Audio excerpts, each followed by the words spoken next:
dilaksanakan. Maka pemerintah perlu mengambil langkah-langkah hukum secara tegas untuk membubarkan Hizbut Tahrir Indonesia. 4 alasan khilafah versi Hizbut Tahrir Indonesia tertolak. Hizbut Tahrir Indonesia (HTI) sudah ditetapkan sebagai organisasi terlarang di Indonesia lewat peraturan pengganti Undang-Undang Perpu Nomor 2 Tahun 2017 tentang organisasi kemasyarakatan. HTI resmi dibubarkan oleh pemerintah. HTI dianggap bertentangan dengan Pancasila dan Undang-Undang Dasar 1945 karena tidak menjalankan asas, ciri dan sifat ormas sebagaimana termaktub dalam Undang-Undang Nomor 17 Tahun 2013 tentang organisasi kemasyarakatan. HTI memiliki cita-cita ingin menegakkan pemerintahan sistem kekhalifahan versi mereka yang dianggap bertentangan dengan dasar negara Indonesia. Meski dilarang, ex-HTI dan simpatisannya terus menyuarakan cita-citanya lewat berbagai bentuk. Mereka terus membangun opini dengan berbagai cara. Di antaranya adalah membuat sejarah versi sendiri tentang pertalian kerajaan masa lalu di Indonesia dengan kekhalifahan Utsmaniyah. Padahal sejarah tersebut tidak memiliki dasar yang kuat secara akademik. Sejauh ini tidak hanya negara, sejumlah ormas seperti Nahdlatul Ulama menolak keras keinginan HTI yang hendak mengubah ideologi negara, Pancasila dan sistem pemerintahannya dengan khilafah dan kekhalifahan. Pertanyaannya adalah, kenapa sistem khilafah al-HTI ditolak dan tidak bisa diterapkan di negara kita tercinta? Direktur Indonesian Muslim Crisis Center (IMCC), Robi Sugara memberikan jawaban.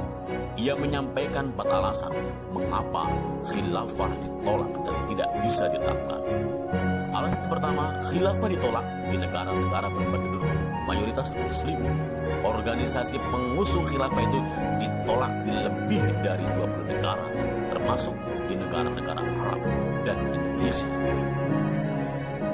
Kedua, Robi mempertanyakan sistem khilafah mana yang akan jadi rujukan. Pada era Khulafaur Rasyidin misalnya, pergantian khalifah menggunakan sistem yang tidak sama.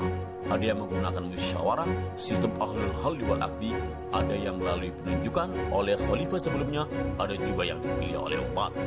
Khalifah pada era Umayyah, Abbasiyah hingga Utsmaniyah diangkat berdasarkan darah keturunan, yang itu artinya sama dengan sistem kerajaan. Alasan yang ketiga, Robi kembali mengajukan pertanyaan, siapa yang akan dijadikan khalifah?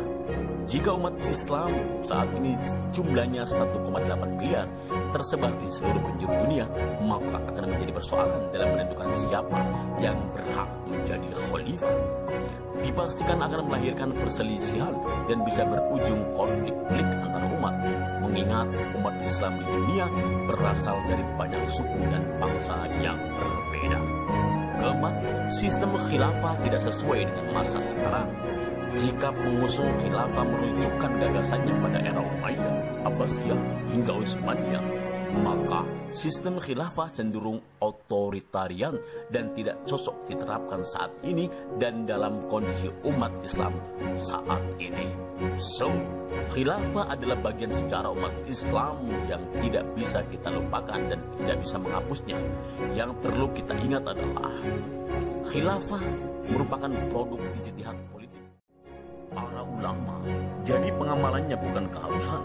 Khilafah sebaiknya tidak diejawantahkan dalam gerakan politik, tetapi dicocok gerakan spiritual, kemanusiaan atau perdamaian, sebagaimana sistem keagamaan Vatikan. Wassalam.